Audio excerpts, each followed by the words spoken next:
Assalamualaikum warahmatullahi wabarakatuh. Innal hamdalillah nahmaduhu wa nasta'inuhu wa nastaghfiruh wa na'udzu billahi min shururi anfusina wa sayyiati a'malina. May yahdihillahu fala mudilla lahu wa may yudlil fala hadiyalah. Asyhadu an la ilaha illallah wahdahu la syarika lah wa asyhadu anna Muhammadan abduhu wa rasuluhu amma ba'd. Keluarga Fatwa TV dimanapun Anda berada, alhamdulillah Allah subhanahu wa ta'ala kembali mempertemukan kita pada program acara ini. Semoga program acara kita ini menambahkan iman, memperluas hasanah keilmuan kita dan mengobarkan semangat untuk terus beramal. Tidak luput salawat serta salam untuk kita aturkan kepada Nabi kita Nabi Muhammad sallallahu alaihi wasallam, kepada keluarga dan juga sahabat-sahabatnya yang telah membuktikan ketulusan niat, kesungguhan perjuangan dan pengorbanan yang tanpa batas. Semoga Allah Subhanahu wa taala berkenan mempersatukan kita dengan sahabat-sahabat Rasulullah sallallahu alaihi wasallam kelak di dalam jannahnya. Amin ya rabbal alamin. Keluarga Fatwa TV dimanapun Anda berada, masih bersama pembahasan wanita-wanita yang haram untuk dinikahi. Pada sesi sebelumnya kita telah sampai pada pembahasan wanita yang haram dinikahi karena kan adanya hubungan pernikahan atau yang di masyarakat dikenal dengan peripaian atau musaharah. Wanita pertama yang haram dikarenakan adanya hubungan pernikahan adalah ummu zaujah, mertua Anda. Yaitu ibu dari istri Anda. Baik ibu kandung atau ibunya ibu, yaitu neneknya istri, atau buyutnya istri ataupun lebih. Baik dari jalur ibunya ibu ataupun dari jalur ibunya ayah dan seterusnya. Kemudian wanita kedua yang haram untuk dinikahi sebagaimana dijelaskan oleh Imam Abu Syuja dalam kitabnya ini Matnul Ghayah fil Ikhtisar. Beliau mengatakan wa arba'un bil musaharah, keempat wanita yang haram dikarenakan adanya hubungan pernikahan atau peripaian. Yang pertama warrabibah. Yang kedua adalah ar-rabibah, yaitu anak dari istri Anda yang terlahir dari suami sebelumnya atau suami setelah Anda. Semua anak yang dilahirkan oleh istri Anda, baik dilahirkan sebelum ia menikah dengan Anda atau kemudian anak wanita yang dilahirkan oleh istri Anda setelah bercerai dengan Anda. Karena setelah bercerai dengan Anda bisa jadi dia menikah dengan lelaki lain dan kemudian melahirkan anak wanita. Maka mereka semua disebut dengan robibah. Ya, anak tiri kata orang. Walaupun secara tinjauan syariat mereka tidak disebut dengan anak. Ya, mereka tidak dapat disamakan dengan anak karena memang tidak ada hubungan nasab. Ayahnya dia bukanlah Anda. Ibunya dia juga bukan anak Anda, tetapi ibunya dia adalah istri Anda atau mantan istri Anda. Ya, ada 3 kemungkinan. Semua anak yang dilahirkan oleh istri Anda sebelum dia menikah dengan Anda, maka itu disebut dengan robibah. Sedangkan anak dia yang terlahir dari Anda, maka jelas itu adalah anak kandung Anda.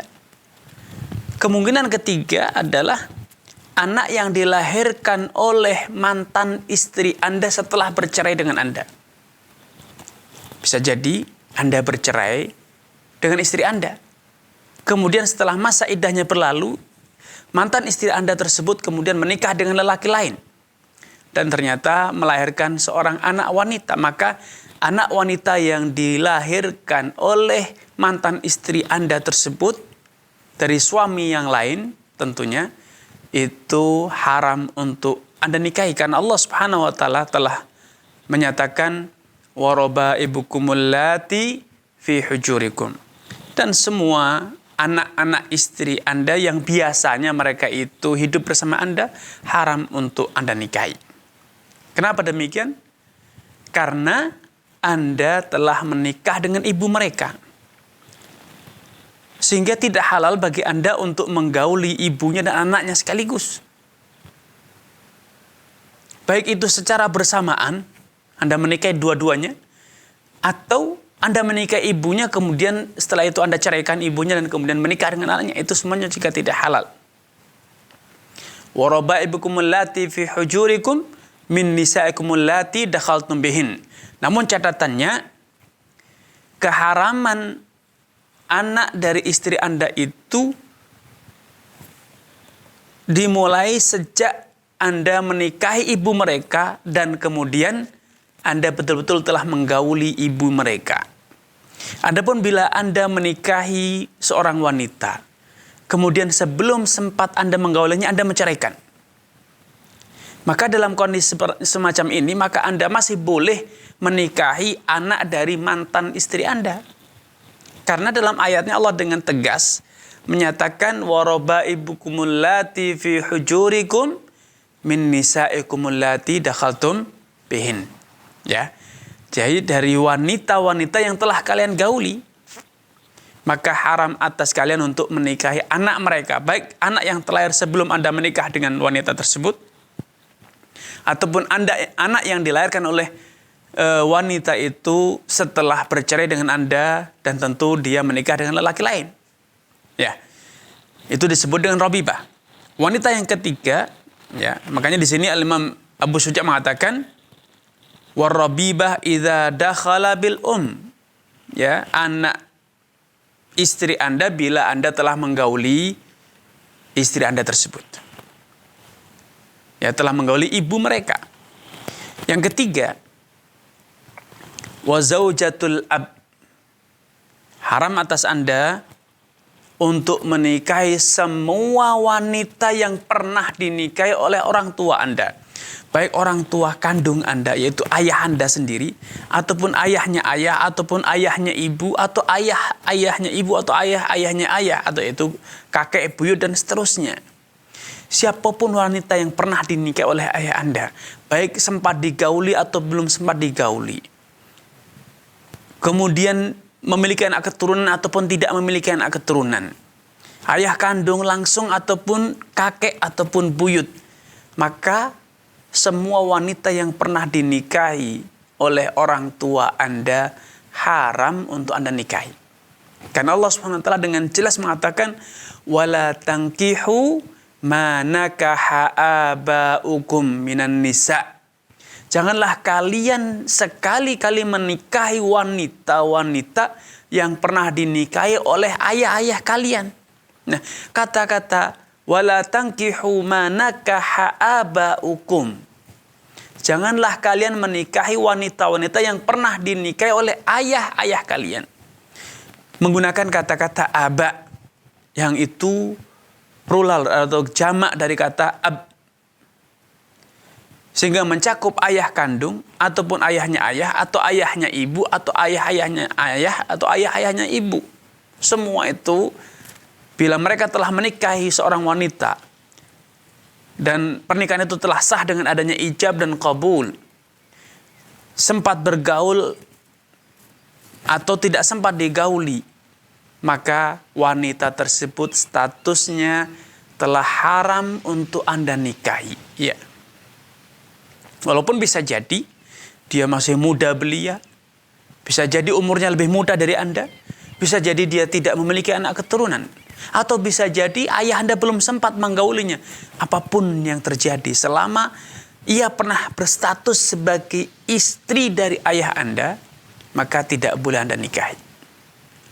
Berbeda dengan orang-orang jahiliyah dulu. Orang-orang jahiliyah dulu, bila ayah kandung mereka meninggal, dengan meninggalkan istri-istri lain selain ibu kandungnya. Ya, kalau seorang laki-laki punya istri lebih dari satu.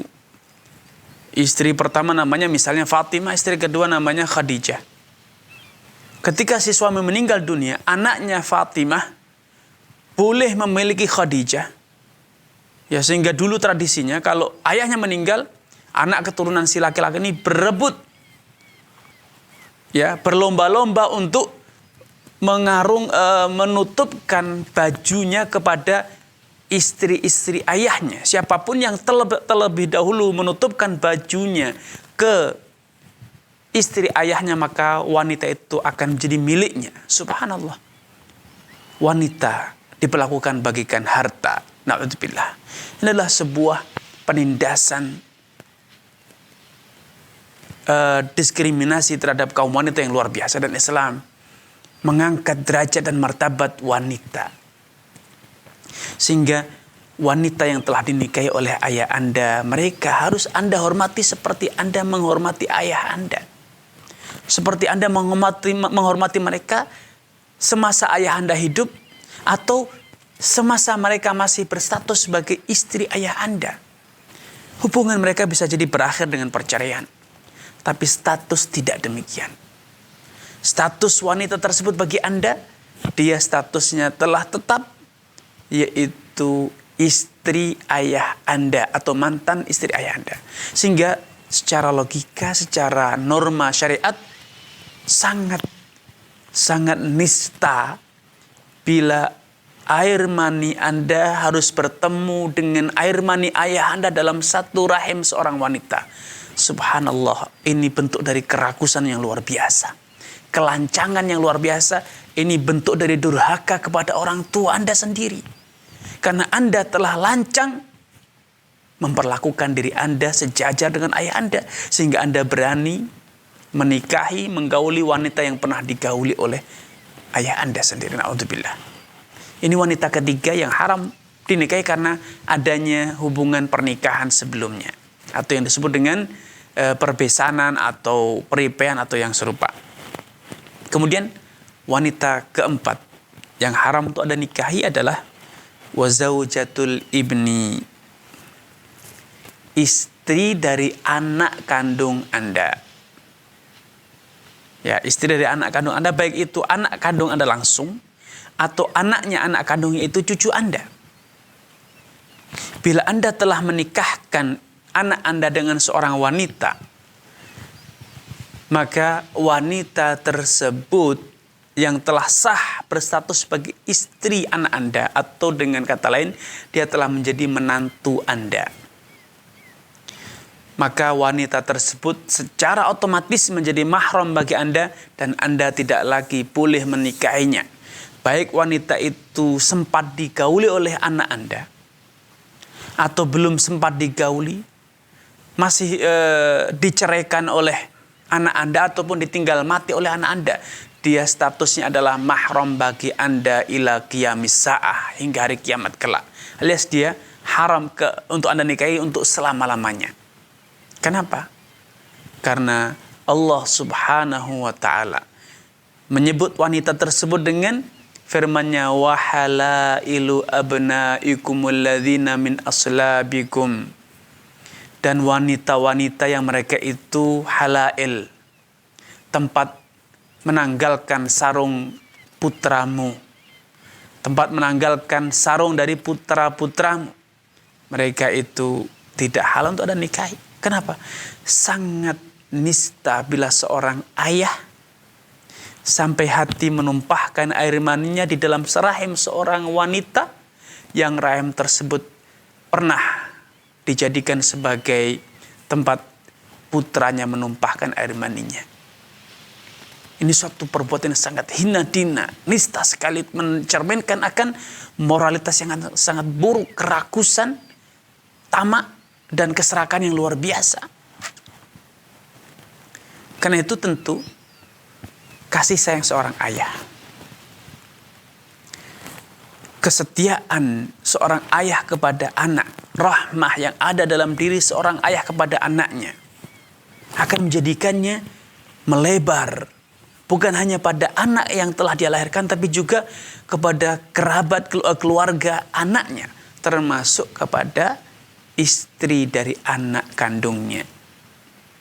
Sehingga wanita yang telah berstatus sebagai istri anaknya, baik sempat digauli ataupun tidak sempat diceraikan atau ditinggal mati, mereka semua itu haram untuk Anda nikah. Sehingga ini ada 4 orang yang haram untuk Anda nikah atau berstatus sebagai mahram karena adanya hubungan pernikahan. Yang pertama adalah mertua, yang kedua adalah bintu zaujah, ya, anak tiri kalau kata masyarakat. Yang ketiga adalah ibu tiri, yaitu istri ataupun mantan istri ayah kita. Dan yang keempat adalah menantu kita, istri dari anak laki-laki kita, baik anak laki-laki kandung langsung ataupun istri dari cucu Anda, ya, baik itu anak dari anak laki-laki ataupun anak dari anak perempuan, ya. Kalau mereka menikah, maka istri-istri mereka haram untuk Anda nikahi. Kemudian al-muallif rahimahullah, ya, sebelum saya melanjutkan, perlu saya tambahkan sedikit keterangan bahwa keharaman 4 jenis wanita ini itu adalah satu ketentuan yang disepakati oleh semua mazhab. Ya, karena keharaman mereka telah Allah tuangkan secara tegas dalam Al-Quran Al-Karim, sehingga tidak ada lagi perselisihan di kalangan para ulama. Kemudian al-muallif al-imam Abu Syuja' rahimahullah ta'ala mengatakan, wa wahidatun min jihatil jam' wa hiya ukhtuz zaujah. Dan ada satu orang wanita yang di dalam Al-Quran dengan tegas dan jelas telah diharamkan. Keharaman wanita tersebut karena akan menjadikan Anda menggabungkan antara 2 saudari, 2 wanita yang bersaudara. Namun tentu keharaman ini tidak sama dengan keharaman wanita-wanita yang sebelumnya. Ya, 7 wanita karena hubungan nasab, 7 wanita karena hubungan persusuan, dan 4 wanita karena adanya hubungan pernikahan atau yang disebut dengan perbesanan atau prepean. Karena ke-18 wanita yang sebelumnya itu berstatus sebagai mahram dan haram dinikah, sehingga haram dinikahi untuk selama-lamanya. Selanjutnya al-muallif rahimahullah al-imam Abu Syuja' memulai menyebutkan wanita-wanita yang haram untuk Anda nikahi, namun bukan untuk selama-lamanya, dalam waktu, dalam tempo yang terbatas, hingga hilangnya penghalang dinikahinya wanita tersebut. Wanita pertama yang haram untuk dinikahi dalam tempo tertentu, dalam batas waktu tertentu, hingga hilangnya alasan tersebut adalah yaitu menggabungkan istri Anda dengan saudarinya. Baik saudari kandungnya yang seayah dan seibu, ataupun saudari seayah istri Anda, ataupun saudari seibu istri Anda. Ketiga wanita ini haram untuk Anda satukan dengan istri Anda. Sehingga kalau Anda sudah menikahi seorang wanita, tidak halal Anda untuk kemudian berpoligami dengan saudarinya. Sehingga 2 wanita bersaudara berada dalam ismah Anda atau berstatus sebagai istri Anda. Kenapa? Karena menggabungkan 2 bersaudara, wanita 2 bersaudara ini, baik seayah seibu atau saudari kandung, atau saudari seayah atau saudari seibu, itu akan berimplikasi menyebabkan suatu atau membuka celah besar terjadinya kerenggangan antara mereka berdua, permusuhan dan putusnya hubungan silaturahmi antara 2 wanita bersaudara. Karena tradisi telah membuktikan bahwa antara madu itu seringkali terjadi kecemburuan, cekcok, ketidakharmonisan. Sehingga Anda ketika menikahi 2 wanita yang bersaudara, berarti Anda telah menjadi penyebab terjadinya, terbukanya qati'atur rahim, terputusnya hubungan silaturahmi antara kedua wanita tersebut. Dan tentu ini dosa, karena qati'atur rahim itu dosa besar. Tentu Anda tidak boleh menjadi penyebab terjadinya qati'atur rahim. Penyebab terjadinya apa? Putusnya hubungan silaturahmi. Allah Subhanahu wa taala dengan tegas mengatakan, wa antajma'u bainal ukhtaini ila ma qad salaf. Engkau tidak halal, tidak boleh menggabungkan dua wanita bersaudara sekaligus. Anda kalau ingin menikahi saudarinya, ceraikan terlebih dahulu istri Anda hingga selesai masa iddahnya. Atau tunggu sampai istri Anda meninggal dunia. Tentu sangat naif ya seorang suami bila memiliki etikat yang buruk, yaitu bersemboyan dalam hatinya, ku tunggu kematianmu wahai istriku agar aku bisa menikahi saudarimu atau kakakmu atau adikmu.